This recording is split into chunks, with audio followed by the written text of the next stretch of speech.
Segala puji dan hormat kami naikkan ke hadirat-Mu, karena Engkaulah Allah yang layak menerima segala kemuliaan.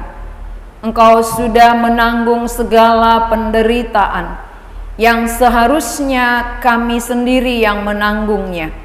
Tetapi Engkau Allah mengasihi kami, sehingga Engkau menggantikan posisi kami. Kami berterima kasih kepadamu ya Tuhan.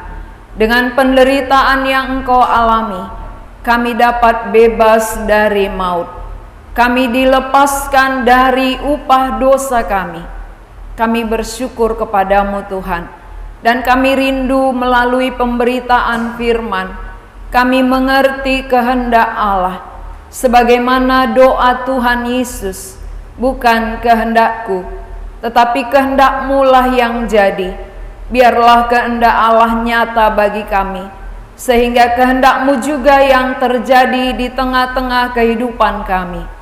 Kami mempersiapkan hati kami, isi dan penuhilah kami dengan kebenaran firman Tuhan, supaya jiwa kami dipuaskan oleh Tuhan.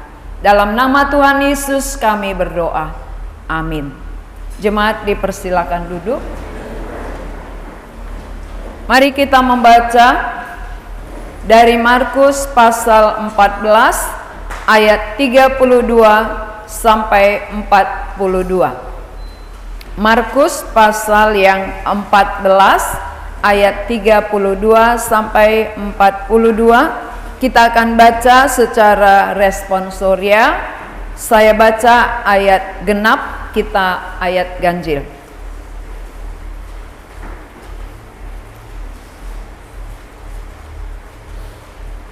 Markus 14, 32 sampai 42. Lalu sampailah Yesus dan murid-muridnya ke suatu tempat yang bernama Getsemani. Kata Yesus kepada murid-muridnya, "Duduklah di sini sementara aku berdoa."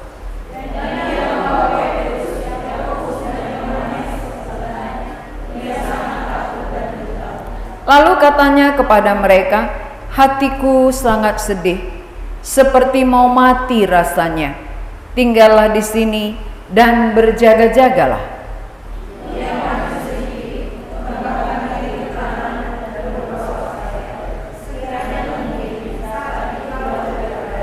Katanya, "Ya Bapa, ya Aba, ya Bapa, tidak ada yang mustahil bagimu.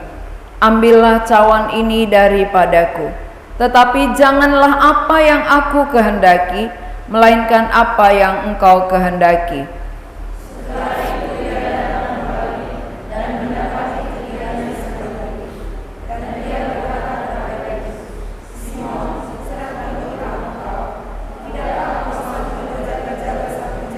Berjaga-jagalah dan berdoalah, supaya kamu jangan jatuh ke dalam pencobaan. Roh memang penurut, tetapi daging lemah. Dan ketika ia kembali pula, ia mendapati mereka sedang tidur, sebab mata mereka sudah berat, dan mereka tidak tahu jawab apa yang harus mereka berikan kepadanya.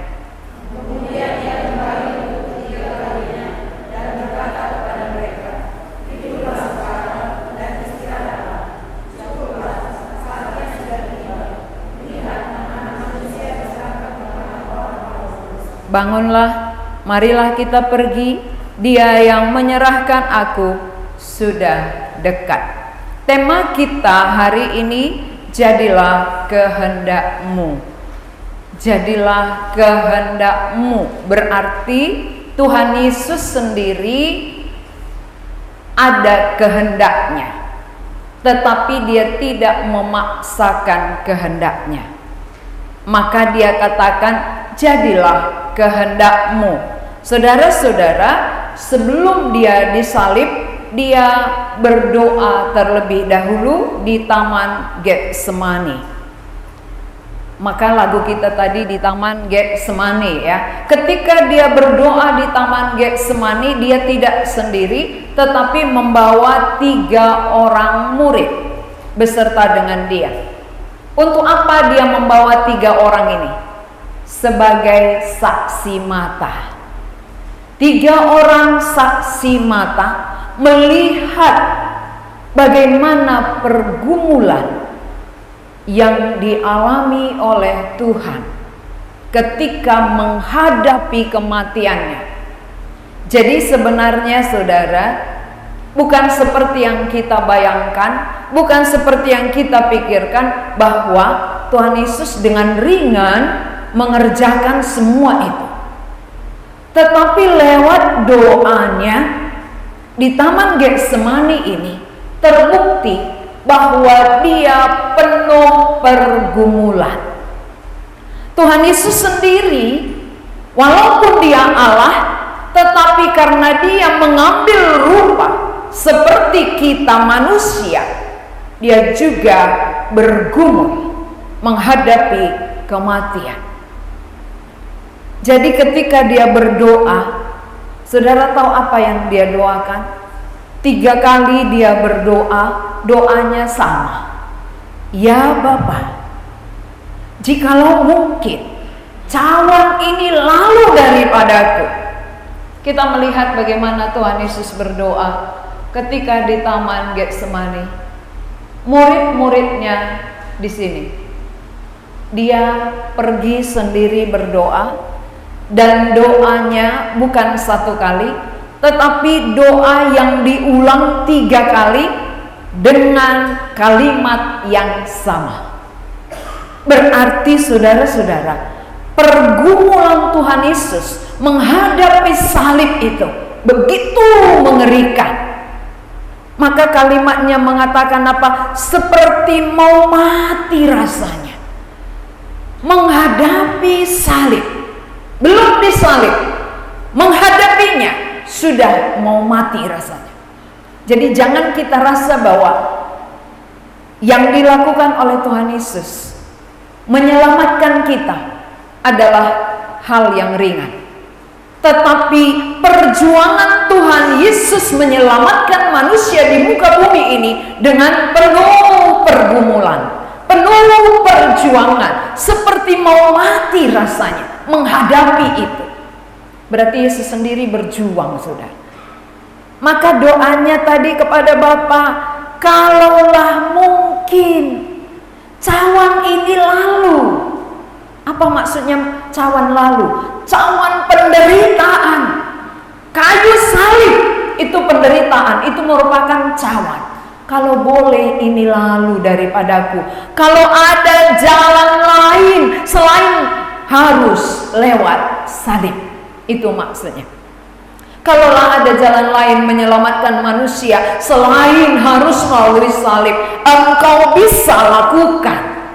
Tidak ada yang mustahil bagimu. Tak ada yang mustahil.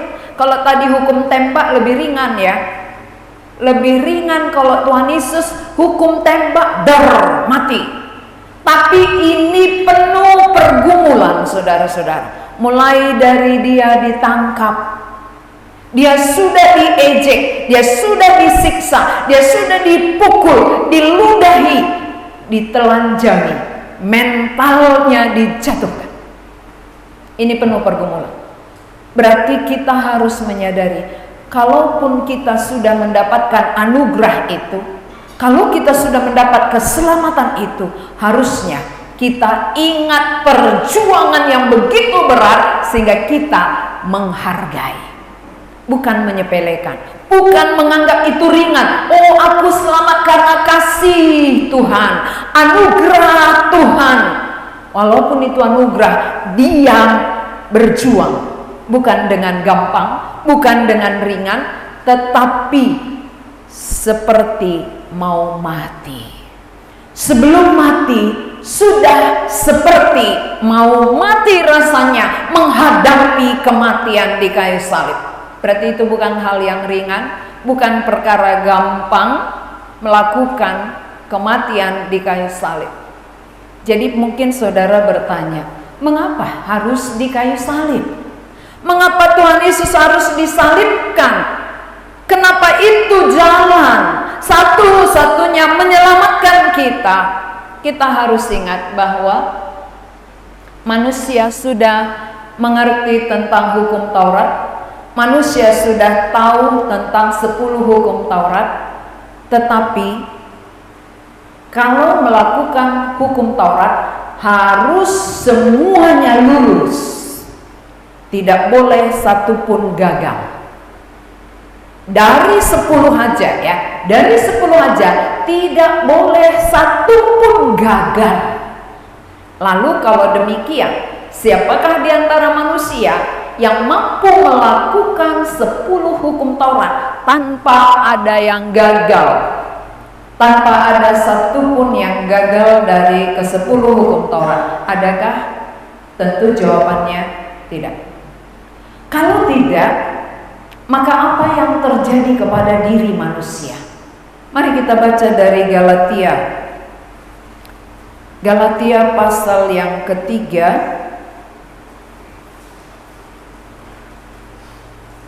ayat 10. Galatia pasal yang ketiga ayat 10. Kita akan baca bersama-sama. 2, 3, ya. Karena semua orang yang hidup dari pekerjaan hukum Taurat berada di bawah kutuk. Sebab ada tertulis, terkutuklah orang yang tidak setia melakukan segala sesuatu yang tertulis dalam kitab hukum Taurat. Berarti satu manusia pun tak ada yang mampu melakukan seluruh hukum Taurat. Kalau demikian, berarti firman Tuhan katakan terkutuk. Terkutuklah orang yang tidak setia melakukan seluruh hukum Taurat. Tidak boleh ada satu pun yang gagal. Kalau demikian berarti seluruh manusia tidak ada yang lepas dari kutuk. Jadi kita ini sebenarnya sudah di bawah kutuk karena tidak ada yang mampu melakukan seluruh hukum Taurat. Paling-paling yang kita bisa kerjakan 5, itu pun gagal ya. Tapi satu aja pun gagal, kita masih di bawah kutukan. Kita masih terkutuk, saudara. Kalaupun satu aja gagal dari seluruh hukum Taurat ini. Ya, 10 hukum Taurat harus dilakukan, satu saja gagal, masih terkutuk. Sadarkah kita bahwa kita manusia terkutuk? Kalau kita manusia terkutuk, berarti kita akan menerima upah kutukan itu. Upah dari terkutuk adalah api neraka yang kekal. Berarti itulah yang seharusnya menjadi bagian manusia. Tidak ada seorang pun yang lepas dari kutukan itu.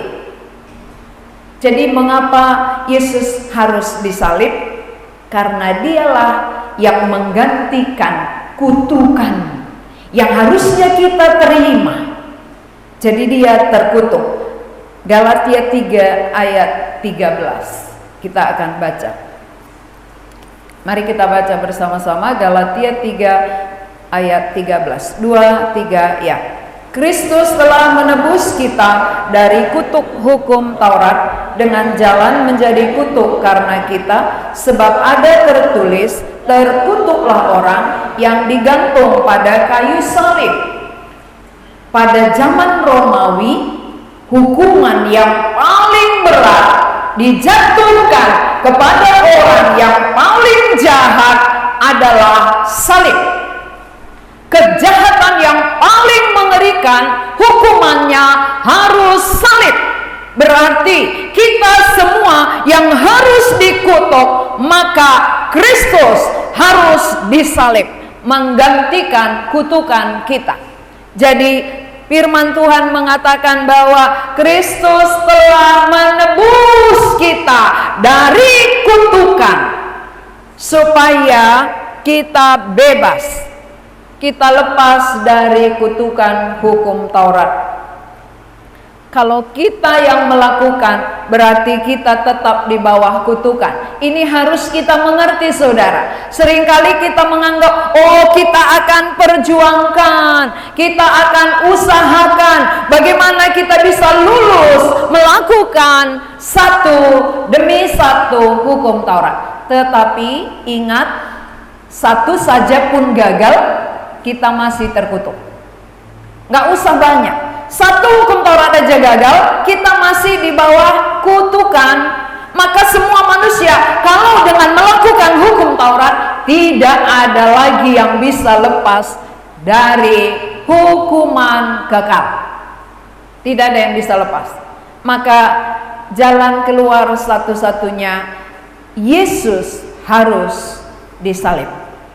Karena salib itu adalah lambang kutukan. Salib itu adalah hukuman terberat, hukuman terbesar yang diberikan kepada para penjahat. Lalu mengapa Yesus yang mengalaminya? Kita penjahatnya, Dia menggantikan kita karena Dia pemilik kehidupan kita. Sadar tidak sadar, kitalah para penjahat yang harus dikutuk, yang harus disalibkan, tetapi Yesus Kristus mengambil alih. Maka ayat 13 katakan, Kristus telah menebus kita dari kutuk hukum Taurat dengan jalan menjadi kutuk karena kita, sebab ada tertulis, terkutuklah orang yang digantung pada kayu salib. Ini jawaban. Jadi banyak orang bertanya, mengapa Yesus harus disalibkan? Mengapa bukan ada jalan lain? Jawabannya, karena salib itulah kutukan. Semua manusia yang terkutuk harus digantikan oleh Yesus, maka Dia harus disalibkan. Jadi mengapa doanya, ya Bapa, kehendak-Mu lah yang jadi. Sebenarnya apapun bisa dilakukan oleh Allah, apapun bisa dikerjakan Allah menyelamatkan kita. Tapi karena kita sudah terkutuk, maka kutukan itu harus dijalani oleh Kristus untuk menebus kita. Kalau demikian, apa sebenarnya kehendak Bapa? Kehendak Bapa adalah membebaskan manusia ciptaannya, manusia kekasih jiwanya dari kutukan. Itu kehendak Bapa. Kalau itu kehendaknya, bagaimana cara membebaskan dan melepaskan? Harus lewat salib. Maka Kristus disalibkan. Saliblah jawabannya. Jadi mengapa Yesus berdoa, ya Bapa, kehendak-Mu lah yang jadi, bukan kehendakku. Dia mau menjalani seperti kehendak Bapa. Walaupun dalam doanya dia penuh pergumulan, dia mau mati rasanya, tapi kalau ini jalan satu-satunya, kalau harus salib membebaskan manusia dari kutukan, Dia rela. Jadi Tuhan Yesus tidak cari aman.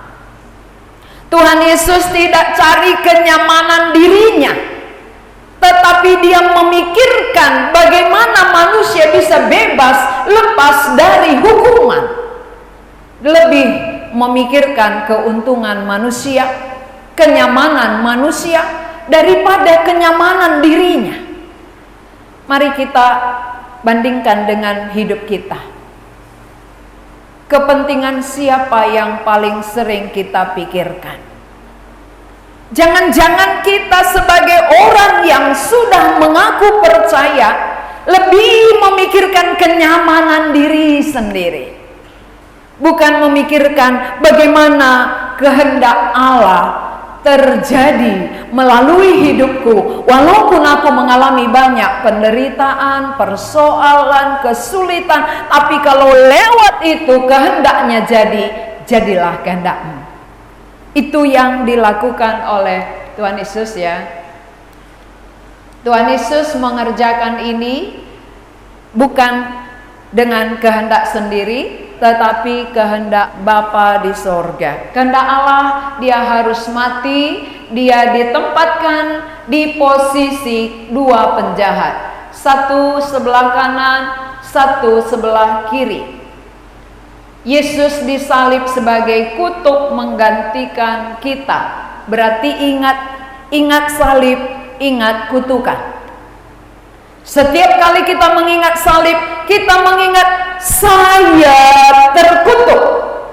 Saya orang yang terkutuk karena saya tidak mampu melakukan seluruh hukum Taurat. Satu saja gagal, saya masih orang terkutuk. Tetapi Tuhan Yesus mau terkutuk demi kita. Dia rela terkutuk di kayu salib, menggantikan kita, menebus kita, supaya orang yang percaya bebas dari kutukan. Maka kita tidak lagi dihukum, tetapi kita akan dibebaskan, diselamatkan.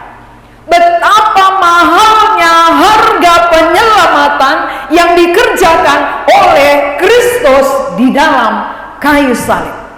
Harus kita hargai itu. Harus kita mengerti. Kalau kita sebagai orang Kristen tidak mengerti betapa mahalnya kayu salib, maka sering sekali kita hidup di dalam dosa. Mengapa orang Kristen hidup dalam dosa, hidup suka-suka, tidak menghargai karena tidak tahu mahalnya penderitaan yang dilakukan oleh Tuhan Yesus untuk kita. Berharganya kematian Yesus untuk menebus kita dari kutukan. Jadi bayangkan saudara, seandainya Tuhan Yesus tidak mati di salib, maka kita semua akan mati. Kalau dia tidak tersalib, maka semua manusia akan terkutuk oleh karena dosa-dosa kita. Pelanggaran-pelanggaran kita mengakibatkan kutukan akan terjadi. Kita berterima kasih kepada Tuhan. Walaupun dia tahu kita adalah orang-orang yang sering melawan dia. Kita sering sekali melakukan kehendak sendiri, ya, mencari kenyamanan diri sendiri. Tetapi dia rela terkutuk supaya mata yang melihat boleh menghargainya. Jadi perjuangan yang begitu berat harusnya kita lihat. Kalau ada orang berjuang membebaskan kita dengan berusaha, dengan penderitaan yang begitu berat, tapi kita menganggap hal sepele, kita menganggap itu hal biasa, lalu kita sia-siakan, kita tidak sambut, kita tidak hargai, kita tidak hormati dia. Betapa mengerikan hidup kita. Betapa mengerikan kita. Karena kutukan sudah diambil alih oleh dia, tapi kita tidak hargai apa yang akan terjadi bagi saudara. Pasti saudara mengalami kutukan itu. Dia ambil alih tapi saudara tidak percaya. Dia gantikan tapi saudara tidak sambut dia. Berarti saudara akan menanggung akibat dari dosa saudara sendiri. Akibat dari pelanggaran kita sendiri, kita akan tanggung, kita akan mati, dan kita akan terkutuk. Jadi dari doa Tuhan Yesus di Taman Getsemani, kita bisa belajar banyak hal. Pertama, mengerjakan keselamatan itu bukan kita. Mengerjakan keselamatan itu Tuhan Yesus. Tetapi cara dia mengerjakan bukan hal yang gampang, bukan ringan. Seringkali orang pikir dia kan Tuhan, gampangnya bagi dia. Walaupun dia Tuhan, tapi dia juga mengambil rupa sama seperti kita, yang ada dagingnya, yang ada darahnya. Maka waktu dia dicucuk, darahnya tumpah. Waktu dia dilukai, dagingnya terkopek. Itu membuktikan bahwa dia juga merasakan seperti yang kita rasakan. Ketika manusia kesakitan waktu dilukai, Yesus juga merasa kesakitan. Maka waktu dia berdoa, doanya, kalaulah ada cara lain untuk menyelamatkan manusia ini tanpa harus melalui salib, buatlah. Tapi kalau tidak ada, kehendak-Mu lah yang jadi. Walaupun berat, biarlah kehendak-Mu yang jadi. Saudara-saudara yang dikasihi Tuhan, kita sering menghindari hal-hal yang berat. Kita sering menghindari hal-hal yang tidak kita inginkan, yang tidak sesuai dengan selera kita. Kita mau supaya kehendak kita yang jadi, kehendak kita yang terlaksana. Tapi di balik kehendak kita, apakah hasilnya? Mari kita lihat. Di balik kehendak kita yang kita lakukan, kehendak kita yang terjadi, hasil dari kehendak kita apa? Tetapi hasil dari kehendak Bapa adalah keselamatan bagi seluruh umat manusia. Kalau hasil dari kehendak kita tidak akan menghasilkan jiwa. Hasil kehendak sendiri, keinginan sendiri tidak mau mengalami penderitaan, kesulitan, kesusahan, itu tidak akan pernah menghasilkan. Orang yang tidak berjuang untuk jiwa orang lain tidak akan ada hasil kekal. Kalau saudara hanya cari aman, cari nyaman, ya, zona aman, oh begini sudah aman, cukuplah, ya. Ketika saudara hanya merasa cukup di dalam zona aman saudara, hasil kekal nihil, takkan ada. Karena untuk keselamatan jiwa, Yesus sudah beri contoh, Yesus sudah beri teladan bahwa dengan penuh perjuangan, berdoa pun dia keringat seperti tetes-tetes darah, penuh pergumulan, menggumulkan jiwa-jiwa itu, menggumulkan keselamatan kita. Bukan hal yang ringan, bukan hal yang sepele. Seringkali kalau kita sudah mendapat yang diberi tanpa hasil usaha kita, kita sepelekan, kita kurang hargai. Padahal kita tidak tahu bagaimana perjuangan orang mendapatkan itu. Bagaimana perjuangan Kristus memberikan keselamatan bagi kita. Bukan hal yang ringan, bukan hal yang sepele, tetapi hal yang sangat berat. Dia harus turun ke bumi. Dia harus ambil rupa seperti manusia yang memiliki daging dan darah, memiliki keterbatasan. Dia membatasi dirinya. Ini artinya apa? Dia serius. Tuhan Yesus serius memikirkan keselamatan kita. Tuhan Yesus serius bergumul, berjuang untuk membebaskan kita. Lalu kenapa kita untuk diri kita sendiri pun kita nggak berjuang? Dia berjuang untuk kita, tapi kita tidak ada perjuangan untuk diri sendiri. Bagaimana kita sampai kepada keselamatan? Baca Alkitab pun sesuka hati. Kalau ada waktu baca, kalau nggak ada nggak usah.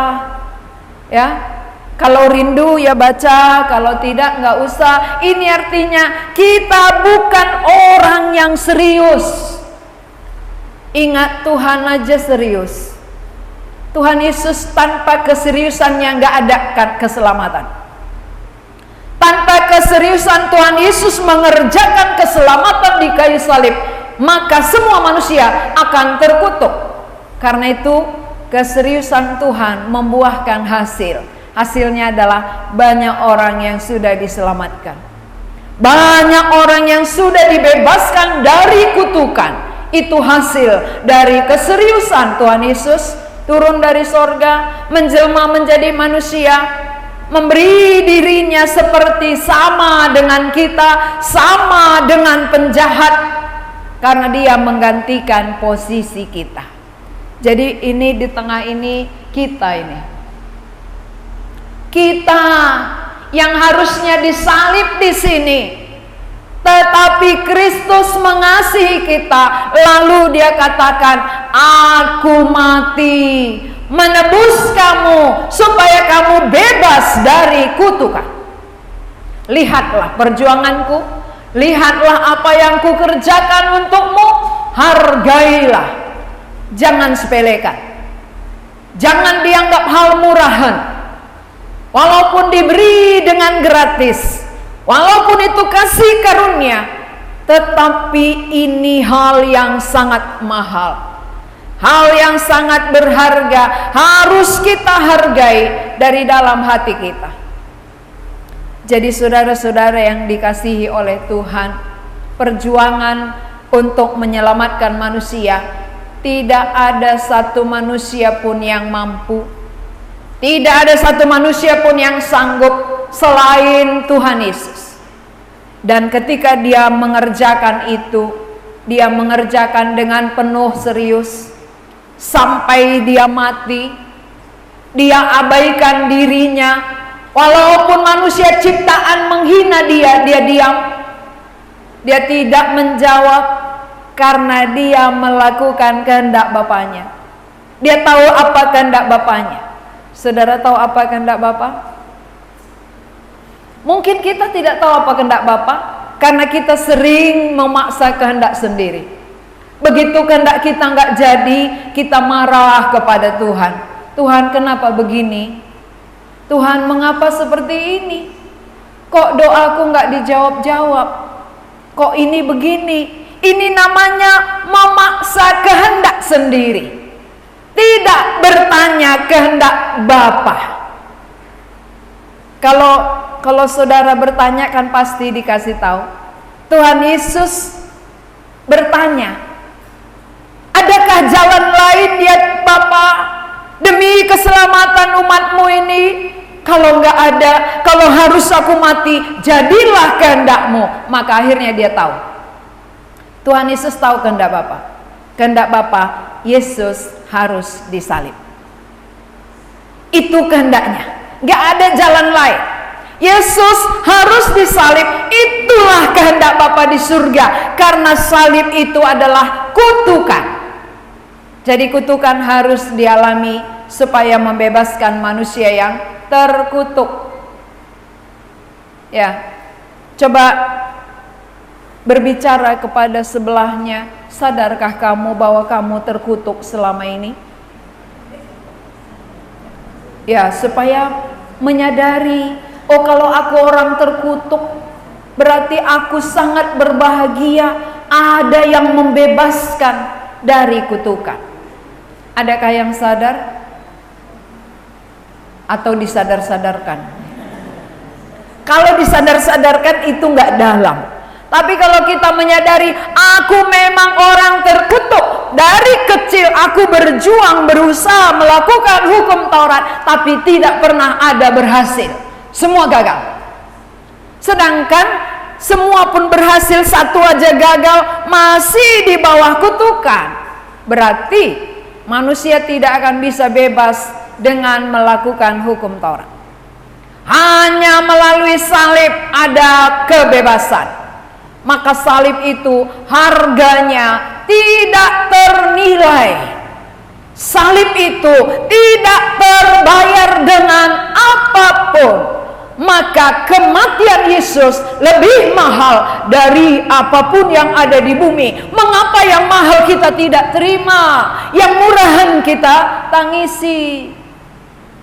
Pemberian-pemberian Allah seringkali kita tangisi, tetapi dirinya yang sudah memberi pembebasan dari kutuk gak pernah kita hargai, gak kita sambut. Padahal itu yang membebaskan kita dari kutukan kekal. Mengapa perkara-perkara jasmani yang selalu kita tangisi, yang selalu mata kita tertuju, bukan kepada apa yang telah dikerjakan oleh Tuhan Yesus, yang termahal?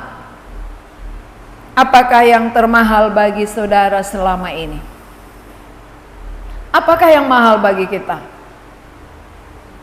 Untuk apa engkau memiliki seluruh dunia ini kalau jiwamu binasa? Berarti kalaupun dunia ini kita anggap mahal, itu akan menjadi kesia-siaan kalau salib, kematian tidak ada pada kita. Kalau Kristus yang mati tidak diterima di dalam hati kita, untuk apa kamu memiliki seluruh dunia, berkat-berkat ini kalau jiwamu binasa? Karena untuk keselamatan jiwa hanya lewat salib. Berarti keselamatan tidak ada dimanapun dan pada siapapun selain di dalam Kristus yang telah mati di kayu salib.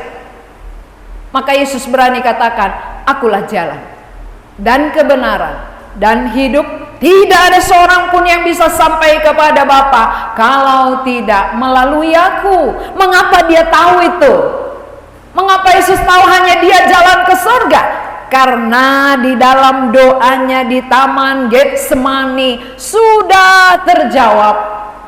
Di dalam doanya dia tahu kehendak Bapa hanya lewat salib. Nggak ada yang lain, nggak ada pilihan. Jadi siapa saudara yang mau bebas dari kutukan, nggak ada pilihan lain selain melalui salib, melalui kematian Yesus di kayu salib.